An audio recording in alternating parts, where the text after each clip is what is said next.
Bonjour mes petits gourmands, est-ce que vous allez bien? Bienvenue chez Stan Pâtisse. Aujourd'hui on va réaliser ensemble une recette de brioche maison. Ah, la brioche. Souvenir d'enfance pour les uns, plaisir de week-end pour les autres, franchement c'est difficile de ne pas l'aimer. Elle serait apparue dans les années 1400, mais on n'a pas de date précise parce que... Parce qu'en fait on n'a pas de témoignage de l'époque. Oui, c'est vrai. En tout cas, on distingue deux familles de brioches, la parisienne et la vendéenne. Il y a deux différences majeures entre ces deux brioches. La vendéenne, elle, est réalisée avec du beurre qui est souvent aromatisé, à la fleur d'oranger, à l'eau de vie, etc. Mais la parisienne est réalisée avec de la levure, tandis que la vendéenne avec du levain. Voilà. La brioche, moi, ça me tient beaucoup à cœur, parce que les enfants adorent ça. Et forcément, si les enfants adorent ça, les industriels sont entrés dans le game. C'est-à-dire... Bah écoute, on a posé la question à un patron de grande surface. Ouais, bonjour. Oui, bonjour monsieur, merci de nous recevoir. Alors décrivez-nous s'il vous plaît un petit peu ce qui se passe dans votre usine.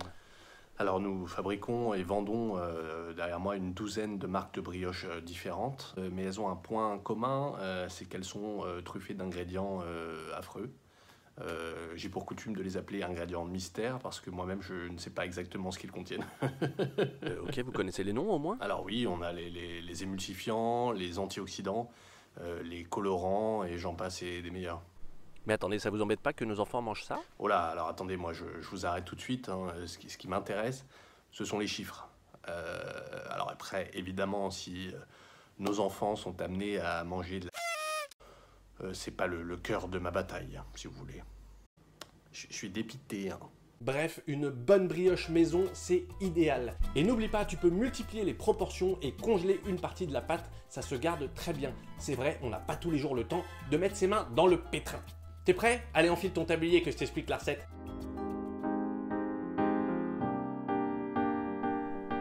Allez, pour cette recette, tu vas avoir besoin de 250 g de farine, 30 g de sucre, une cuillère à café de sel, 10 g de levure fraîche, 150 g d'œufs battus en omelette, donc 3 œufs, et 165 g de beurre.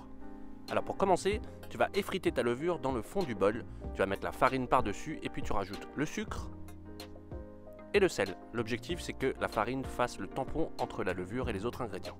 Tu ajoutes les œufs d'un coup et puis avec l'accessoire crochet, tu vas venir mélanger tout ça pendant 4 minutes exactement, jusqu'à obtention d'une belle pâte homogène, comme tu le vois juste ici.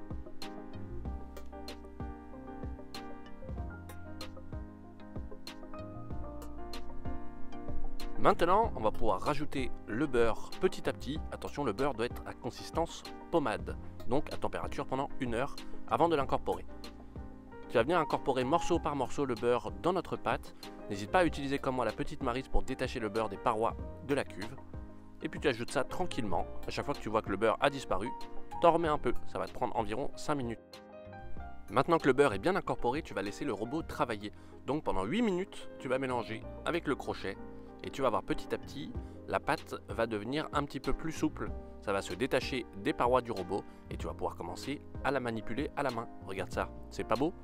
8 minutes top chrono. Voilà la consistance qu'on veut obtenir. Donc quelque chose de relativement élastique.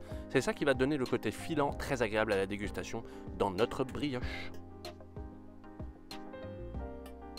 Tu laisses la pâte dans le fond de la cuve, tu la couvres avec un torchon et on ne touche plus pendant 1 heure. Voilà ce que ça donne. T'as vu, ça a bien poussé.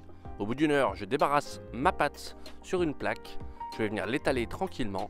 Et là, ce qui est important, c'est que la pâte reprenne de la consistance. Et pour ça, il va falloir la mettre au frais pour que le beurre, justement, reprenne un petit peu de tenue et que la pâte soit plus facile à travailler.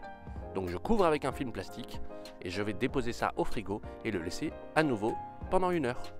1 heure plus tard, j'ai récupéré ma pâte sortie du frigo et j'en ai formé un boudin. Je vais ensuite découper des petites boules de brioche de 60 g chacune. Donc en fait, tu peux faire 6 boules, donc 2 brioches avec cette recette. Et là, regarde, je vais former des petits boudins, de sorte qu'on puisse les tresser. Pour le tressage, le mieux c'est de commencer de haut en bas. Tu fais la moitié de la brioche, et ensuite tu retournes ta plaque pour attaquer la moitié inférieure. Et maintenant c'est parti pour la pousse, donc 2 heures à température de 28 degrés. Ça a bien gonflé, on va pouvoir badigeonner de jaune d'œuf, un peu de peinture, et ensuite tu mets ce que tu veux. Moi j'ai mis un peu de sucre pour faire joli et apporter un peu de craquant. Four préchauffé à 180 degrés pendant une douzaine de minutes et voici le résultat. Une belle brioche maison.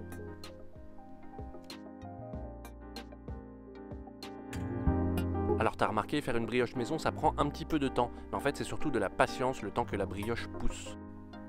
En attendant, moi je te fais une belle brioche maison avec 6 ingrédients. Et dans le commerce, bah on en compte entre 20 et 25. Quoi? Eh ouais, 20 et 25 ingrédients.